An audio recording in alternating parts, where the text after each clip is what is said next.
Right, Assalamualaikum warahmatullahi taala wabarakatuh. Let us try a new approach without having to see my face.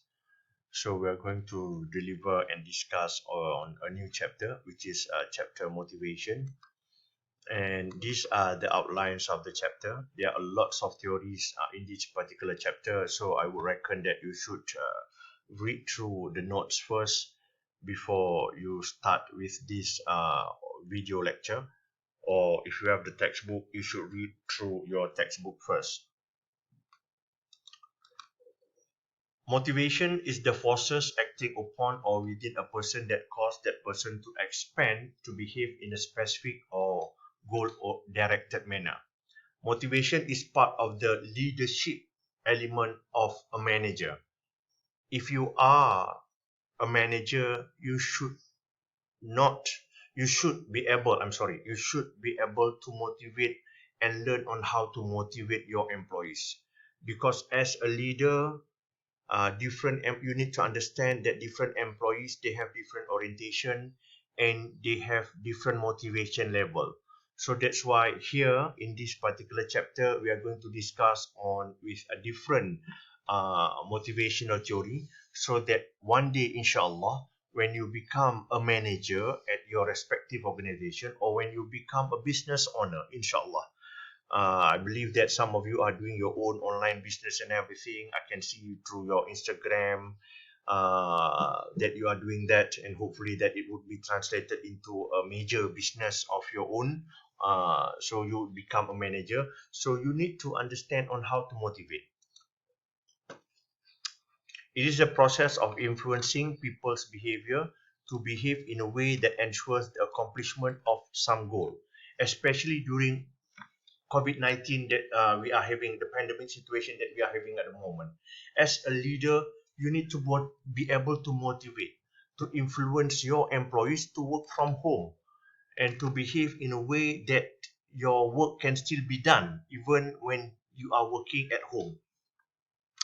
So there are several theories. The first one, we have the need-based models that emphasize on human needs or factors within a person that energize, direct, or stop behavior.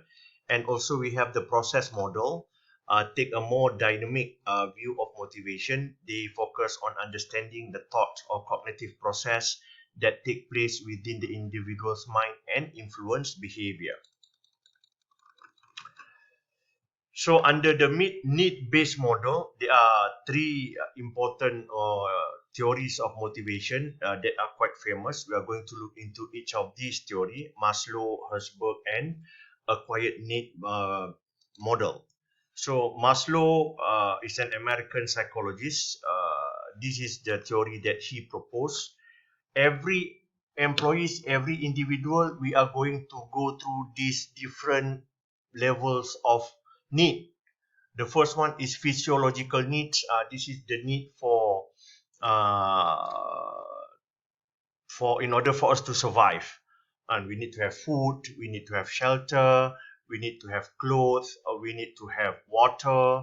And so if we don't fulfill this, there is no way that we are going to look for any other or higher ranking needs, and we are always going to fulfill our physiological needs. And then once you fulfill this, then you need to have a little bit more of security. And for example, if you are started to work in a particular organization, and we don't mind having to having a share room with our friend. We don't mind sharing a motorcycle to go to work. We don't mind sharing a car, and where we tong tong in terms of the gas for the gasoline and everything. We don't mind doing that, because of why? Because we just need to survive at that moment. And then after we have get confirmation after 2 years, after 1 year, then we need to have a security. Then you need to have your own room, you need to have your own space, then you start to rent your own place. And here we start to talk about having security, having insurance. And then after this level, you are going to go into affiliation, and where you need for affection, you need to get better position, you need to be classified into certain social networks. And this is when people start to join golf clubs, join these clubs and everything, because you need to get that sense of belongingness. And then you will go into the self-esteem needs, where you require respect and recognition from others. You need to get promoted, you need to get more responsible jobs. And then finally, self-actualization needs. This is when people quit their jobs and then they start their own business. Because of why? Because they want to test their own abilities, their own knowledge, whether or not they can transform their ideas into profit types of businesses, for example. And then we have Herzberg two-factor model. Again, we look at the figure. And under two-factor model, as a manager, you need to understand that there are certain factors that we call as a hygiene factors, and there are certain factors that we call as motivator factors.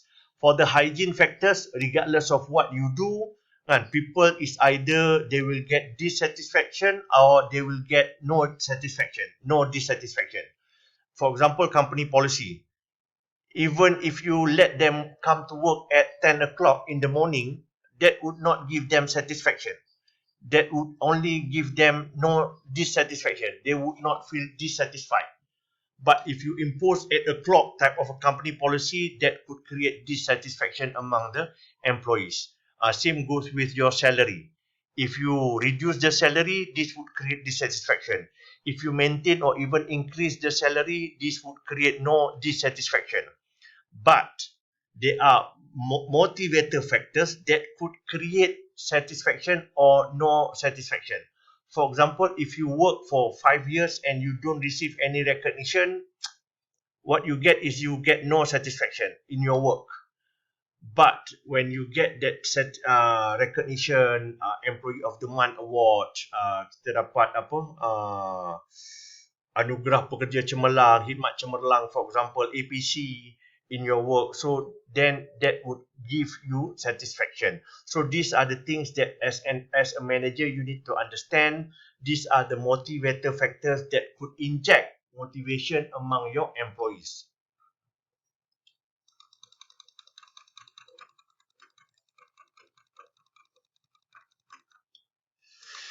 The next one is the acquired needs model. We talk about there are three types of needs. Sometimes need for achievement, need for power, and need for affiliation. We need to understand this. Sometimes why a person A and person B, they have quarrel in the organization. They are not in good terms. They are keep on fighting because sometimes we need to understand each of them, they have this need. Both of them, they have the need for achievement. Both of them, they have the need for power. So they have the desire to influence and control over one's environment. And as an employee also, we have the need for affiliation, the desire for friendly and close interpersonal relationships. So sometimes it is good that you have a potluck party, you have a potluck dinner with your colleagues and friends, and once in a while, and because if we understand that people have this type of need, so maybe we can have that every 3 months, quarterly, kita buat birthday celebration, and so that people can mingle around, so that can fulfill their need for affiliation.